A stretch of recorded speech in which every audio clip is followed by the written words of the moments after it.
Vamos a cambiar completamente de tema y vamos a continuar nuestra conversación esta tarde saludando a la abogada y presidenta de la Fundación Mujeres, Andrea Camargo. Ella ha estado con nosotros en el programa. Le damos la bienvenida a nuestro estudio también, Andrea. Gracias por acompañarnos. Hola, ¿qué tal? ¿Cómo están? Ya tuvimos una oportunidad acá en el programa, pero ahora estamos en el estudio. En el estudio. Bienvenida al programa. Muchas gracias. Bienvenida a nuestro estudio de Hola Chile. ¿Por qué conversamos con Andrea esta tarde? Porque sabemos que el drama que viven miles de mujeres en nuestro país a partir de diversos hechos en el que la violencia y el machismo se imponen es un tema de relevancia nacional. Hay mujeres desaparecidas y la verdad es que hoy vamos a conversar respecto del perfil de estas mujeres. Mujeres jóvenes con todo un futuro por delante en investigaciones que se comienzan a entrampar una tras otra. ¿Por qué sucede esto? ¿Qué es lo que está fallando en el sistema? Lo aborda la siguiente nota y luego con Andrea profundizamos más aquí en el estudio. Catalina Álvarez, Carolina Fuentes, Claudia Agüero, Fernanda Maciel son tan solo una pequeña muestra de una cifra, una triste cifra de mujeres desaparecidas, mujeres que han sido víctimas de algún tipo de violencia de género. Andrea, tu fundación nace como una entidad para relevar el rol de la mujer en nuestra sociedad y por eso nos parece muy importante tenerte esta tarde con nosotros para que nos ayudes a dilucidar qué tienen en común estas mujeres que desaparecen en Chile. Bueno, así es. Nuestra fundación nace principalmente para tocar todas estas temáticas que son problemas para nosotras las mujeres, la violencia que sufrimos y que ha quedado visibilizada también con esta pandemia, que ha sido uno de los puntos que espero sigamos avanzando como sociedad.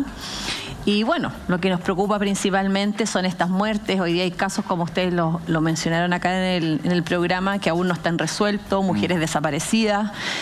Siento quizás que como sociedad estamos como normalizando esto, porque falta una de nosotras y salimos todos a la calle o estamos, ¿cierto?, con una consigna, estamos buscando soluciones, pero luego pasa un tiempo y se vuelve a repetir y nuevamente es lo mismo. Entonces, creo que esta lucha de la violencia, de la no violencia hacia nosotras las mujeres y finalmente para que no ocurran estos casos tiene que ser un tema constante. Acá todos tenemos que participar y por eso también doy gracias al programa que puedan colocar estas temáticas para que la gente en su casa entienda la problemática que como sociedad estamos viviendo. De hecho, esta es una de las problemáticas más grandes que tenemos como sociedad, quizá una pandemia que arrastramos hace muchísimo tiempo y que hoy, espero que así sea, se siga trabajando para que esto no siga ocurriendo. ¿Hay algún patrón? No hay nada que agradecer. ¿Hay algún patrón que se repita de mujeres desaparecidas, determinada edad, con determinadas características familiares? Esa es la primera consulta y la otra, si también hay un error de parte del Estado que no le brinda la seguridad, por ejemplo, cuando hay órdenes de alejamiento y que no se llevan a cabo. Mira, si tú te fijas, gran parte de los casos son mujeres jóvenes, ¿ya? Mujeres jóvenes o ya mujeres más adultas, pero mujeres que son solas, y todos tienen este denominador común quizá de situaciones de vulnerabilidad, o gran parte vemos situaciones bastante difíciles, quizá en lo económico también, quizá existe mucha carencia desde el punto de vista emocional. Bueno, nuestra fundación fue creada en la región del Maule y nosotros ahí nos ha tocado casos bastante complejos. Esta chica que era carabinera. Sí, Norma, que ahí, como tú dices, ¿qué pasa con él? Está con nosotros y fue víctima de un horrible crimen. Sí. José. Sí, yo tengo una pregunta, o más bien una reflexión a partir de un reportaje, una investigación que hice para el diario de Clínica hace más o menos... bueno, en medio de la investigación sobre Fernanda Maciel, Alejandra Matus y yo trabajamos en una investigación sobre todos los prejuicios que existen en las policías y en las autoridades en general cuando desaparecen mujeres y que no tienen que ver con la celeridad con que se actúa cuando se trata de un hombre. Y lo analizamos con varios casos emblemáticos desde Alto Hospicio en adelante, donde se espera mucho más tiempo porque se cree equivocadamente y a razón de los prejuicios de que una mujer es hormonal, de que se le va a pasar, de que se fue por un rato para luego volver, de que tuvo una pena de amor, que son todas presupuestos absolutamente equivocados, pero que de alguna u otra manera están insertos en la maquinaria o en el sistema de búsqueda y de administración de justicia, tanto así que cuando comparábamos los tiempos que se demoraban en comenzar las búsquedas, los tiempos mediante cuales se prolongaban, cuando se trataba de un desaparecido hombre con un desaparecido mujer, tú te dabas cuenta de la diferencia. ¿Hay algo de eso? ¿Tú corroboras esa tesis? ¿Crees que hemos avanzado, que las autoridades han cambiado un poco su aproximación o que todavía hay un prejuicio en relación a lo femenino que le hace mal a este tipo de casos? Bueno, lo que tú dices es muy cierto. Nosotros hemos tenido la posibilidad de conversar con muchísimas mujeres en relación a estas materias y por eso que nosotros siempre estamos con esa consigna de entre mujeres, yo te creo, porque precisamente frente a estas denuncias hay muchas mujeres que no se les cree en un principio, se demora un poco en que se activen los protocolos y yo creo que pasa por un poco, o más bien pasa realmente porque aquí tenemos que participar todos, como yo decía anteriormente, y eso quiere decir entidades públicas, privadas. Siento que a veces se habla mucho, se acciona poco y no tengo tampoco la seguridad absoluta de que aquellos que reciben las denuncias tengan el conocimiento necesario para poder activar procedimientos de manera rápida. O sea, no solamente se trata de un tema de voluntad, sino que básicamente de preparación o de competencia. Así es, no solamente hay un tema de voluntad, sino también de preparación. Por eso que estas materias hay que tratarlas y trabajarlas en los diferentes ámbitos. ¿Quién está tomando hoy día las denuncias? ¿Qué capacitación recibió ese funcionario para tomar una denuncia de esas características? Claro. Andrea, tú partiste recién esta entrevista hablando de esta pandemia y me gustó mucho eso. Y lo que recién estás comentando es el motivo por qué no se ha logrado frenar esta pandemia que venimos arrastrando. Yo creo que hace muchos años, pero en Alto Hospicio marca un hecho muy determinado y de ahí en adelante da la sensación que no hemos ido evolucionando, sino que seguimos igual de estancados de Alto Hospicio, que han pasado más de 10 años.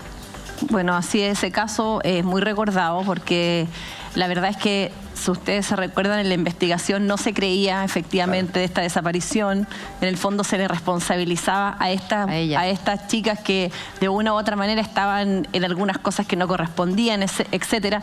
Se estigmatiza mucho también. Y yo creo que acá hay dos cosas. Nosotros siempre estamos buscando que se realicen protocolos, acciones concretas en el presente. Siempre uno también le gustaría que todo este tipo de delitos se declararan imprescriptibles, que este tipo de delitos, estas personas no pudiesen acceder a algún beneficio, como lo vimos en algunos casos también.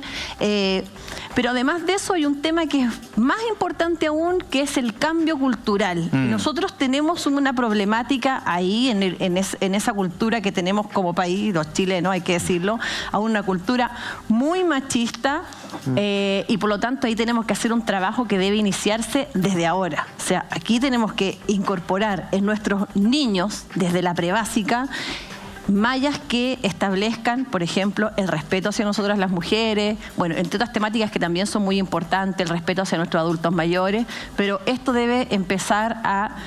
O sea, debemos entender que lo que estamos viviendo no es normal, ¿cierto? Sí. Y ahí hay un trabajo importante que realizar, pero para eso hay que tomar conciencia. Yo sé que hay muchas personas que a lo mejor están en cargos donde puedan tomar decisiones, pero no ven que esta problemática es real y que necesitamos de todos para poder ganarle a esta pandemia que es lamentable hacia nosotros. Sin duda, yo creo que la cultura es clave y el cambio que tiene que haber de generación tras generación hay que acelerarlo lo antes posible. Mientras antes mi propia generación yo incorpore el cambio, también ayuda luego a criar hombres que entiendan que son perfectamente iguales y compatibles que nosotros. Andrea, ¿qué pasa con los seguimientos de los casos? Porque hemos visto en muchos casos, ¿para qué nombrarlos? ¿Para qué caer en la reiteración? Pero en la gran mayoría de los casos, el seguimiento también se va debilitando conforme pasa el tiempo.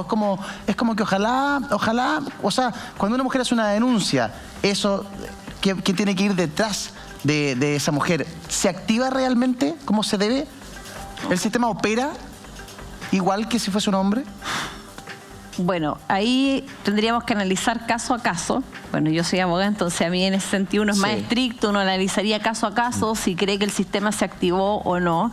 Quizás lo que debiese existir en algún cambio de poder prestar más apoyo a las mujeres que están en estas situaciones, porque estas causas se activan generalmente por una denuncia. Sí.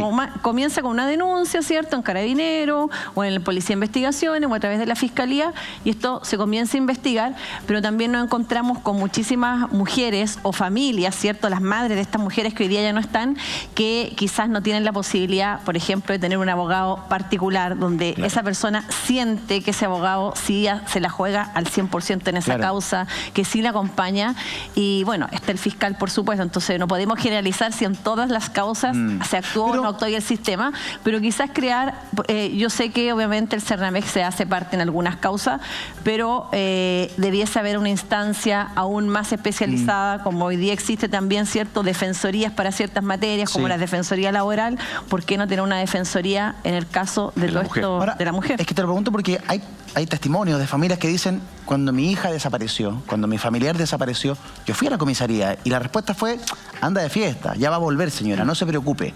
¿Esa madre puede hacer algo más o se tiene que resignar con esa respuesta? Es que por eso, esas son las situaciones que son lamentables, porque obviamente existe una desesperación, una tristeza.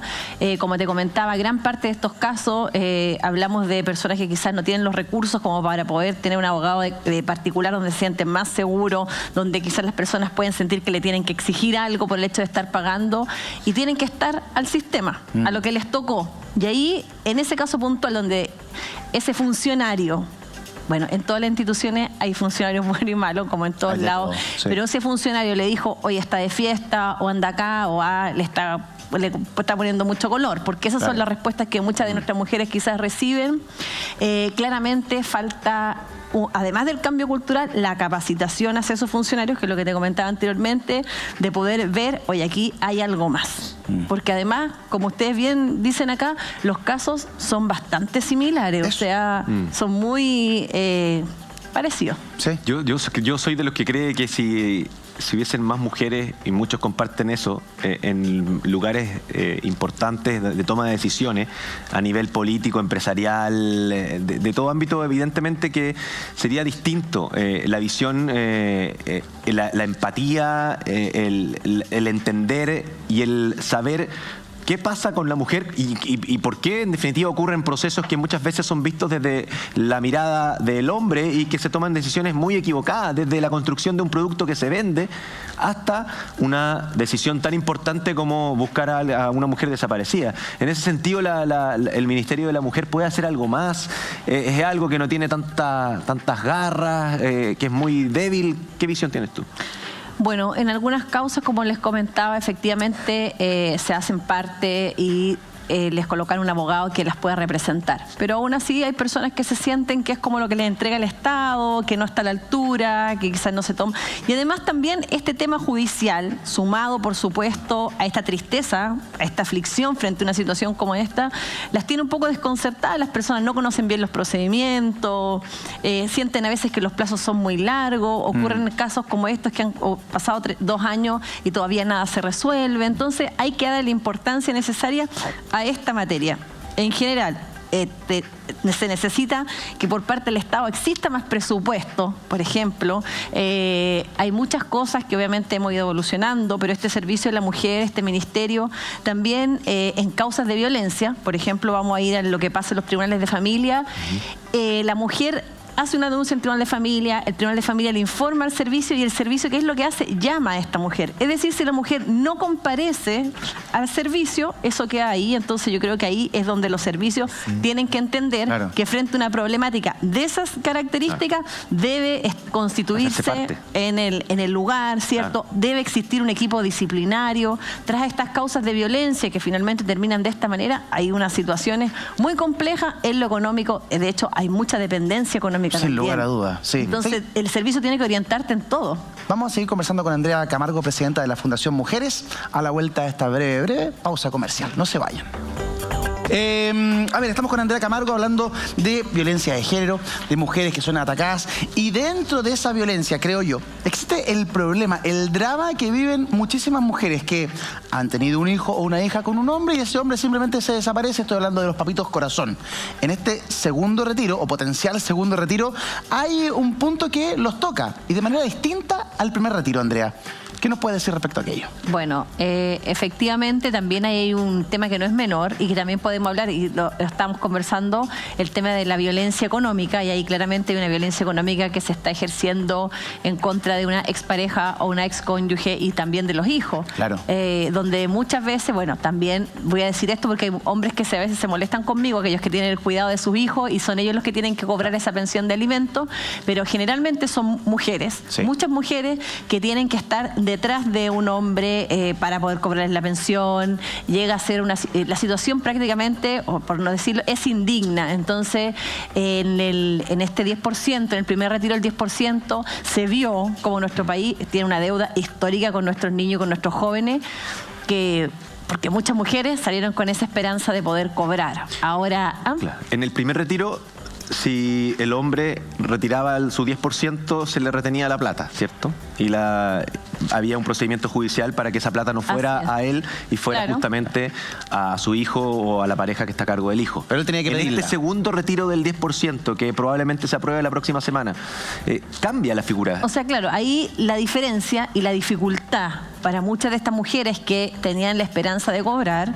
es que, como el retiro es voluntario, es que se habla del retiro voluntario del 10% de los fondos de la AFP, algunos hombres derechamente no hicieron la solicitud. No lo cobraron, claro. No lo cobraron, y es una situación trágica, terrible, porque yo pude, precisamente con las mujeres que nosotras trabajamos, pude ver cómo muchos hombres, por mensaje, derechamente les decían que no iban a hacer la solicitud para retirar su 10%, porque preferían estar ahí para que no se les pagara a ellas como concepto de pensión. Pero Andrea, lo que es lamentable que claro, esto finalmente fue una medida límite, extrema, pero la mayoría de estas mujeres tienen demandas de pensión vigentes. Claro. Entonces, ¿qué está pasando? Porque hoy día pusimos toda la esperanza, muchas mujeres pusieron la esperanza en ese 10%, pero llevan años con demandas vigentes y que al final no se ha llegado a nada.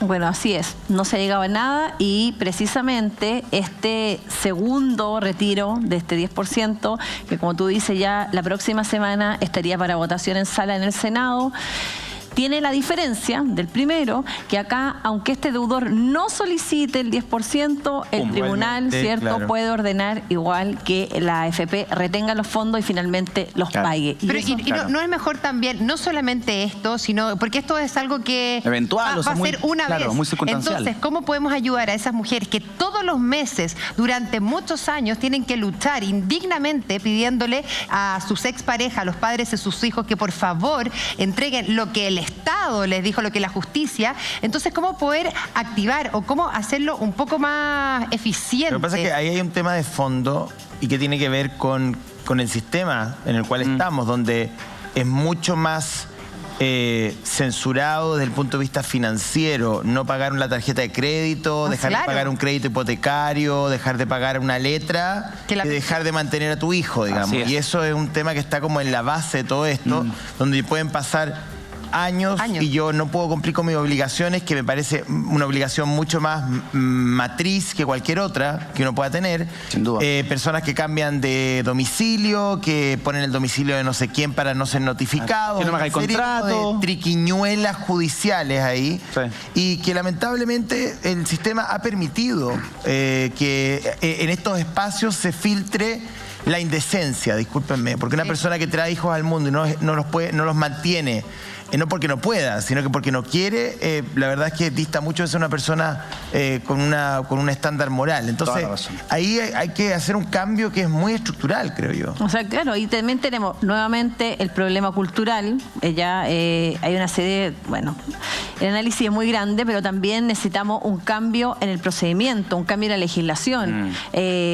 tenemos que buscar la fórmula de cómo estas personas efectivamente pueden cobrar sus pensiones en el caso que estos padres no las quieran pagar. Claro. O aplicar sanciones, como bien ahí se decía, más rígidas, como por ejemplo no poder optar a ciertos cargos o no poder optar a ciertos beneficios estatales. Exacto. Créditos. Claro, créditos, porque efectivamente estas personas existen, tienen un domicilio, pero el sistema y el procedimiento obviamente hace esa limitación. Entonces se cambian de domicilio, lamentablemente, y ahí uno vuelve al tema del cambio cultural dentro de esos domicilios donde ellos están. Hay muchos que incluso vuelven al hogar materno y estas madres protegen y dicen no vive acá y finalmente no se logra nunca poder realizar estas notificaciones. Entonces necesitamos que existan procedimientos que sean mucho más rigurosos y que traten de buscarlo en la forma del pago en todos lados. Todas esas pillerías también son parte de la violencia de género, qué duda cabe de aquello. Además es importante, estamos en noviembre y noviembre es justamente el mes de la eliminación de la violencia contra las mujeres. Si eres víctima o testigo de violencia contra mujeres, puedes contactarnos. El 1455 siempre está saliendo en pantalla constantemente. Nosotros como programa lo hemos reforzado. Andrea, y también está el chat web 1455, cernameg.gov.cl o el WhatsApp más 569-9700-7000. Si alguien quiere contactarse con la Fundación Mujeres o contigo directamente, ¿hay algún punto para vincularse con la comunidad? Bueno, nosotros tenemos un sitio web a través de Facebook que se llama Fundación Mujeres, el único que hay por lo menos en Chile con ese nombre, así es que ahí nos pueden contactar también a través de mis redes sociales, Andrea Camargo Oficial, y hemos trabajado harto, estamos bien contentos con el trabajo que hemos desarrollado y como tú bien dijiste antes que fuéramos a esta pausa, es muy importante y no quiero que uno es mujer, por supuesto, pero no es para tirarnos flores a nosotros tampoco es que queremos pelear con los hombres, sino buscamos una sociedad más igualitaria, pero mientras existan más mujeres en cargos donde se puedan tomar decisiones, claramente nuestras problemáticas van a estar evidenciadas y vamos a poder resolverlas de mejor manera. Andrea, te quiero agradecer que hayas venido al programa, gracias por acompañarnos aquí en el estudio, te pasaste, que te vaya muy bien y todo el éxito del mundo con la Fundación. Muchas gracias, gracias a usted. Nos vemos.